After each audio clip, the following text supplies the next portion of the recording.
Virginia ranks #1 in the U.S. for childhood obesity among 2 and 5-year-olds. That's according to a new study by the CDC and the USDA. Despite the Commonwealth's ranking, the study revealed the numbers are declining. WSLS 10's Rachel Lucas joins us now live in the studio with more on the numbers in this WSLS 10 Health Team report. Rachel? While doctors say there's still a lot of work to be done to get these numbers down, the study shows that there is a decrease in childhood obesity rates among children who are enrolled in a federal assistance program known as WIC. That program has made an impact here in Virginia. Obesity is a nationwide epidemic that for many children starts early. It's something that we have to deal with on a daily basis. But for the first time in a decade, a new study reveals a decline in the rates of childhood obesity in the U.S., including here in the Commonwealth. The study showed a decline in obesity among children enrolled in the WIC program, a federal assistance program that provides only healthy food options for pregnant mothers and their children age 5 and under. Federal nutrition programs like WIC play an important role in helping mothers and young children have access to healthy foods. The decline in childhood obesity rates began in 2010.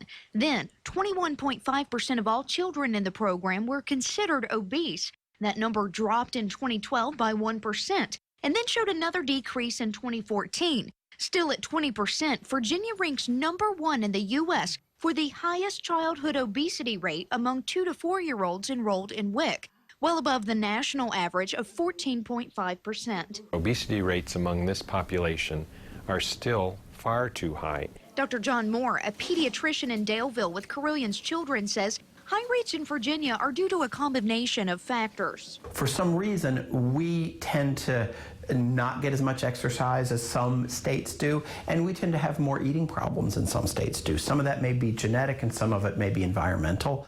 He says childhood obesity can lead to much more serious issues later in life. So a lot of the diseases that we think about for grown-ups, heart attacks and strokes and diabetes, are obviously not a problem for 2-year-olds, but the habits can definitely impact where they are later in life.